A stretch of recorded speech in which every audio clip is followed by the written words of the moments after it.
We are looking at how to pronounce this name as well as how to say more interesting and often confusing names, country names in particular, so make sure to stay tuned for those.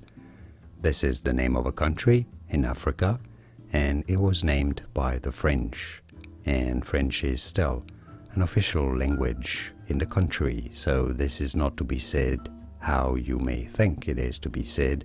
In French it is said as Niger. Niger, therefore in English it is normally pronounced as Niger, Niger, and now you know.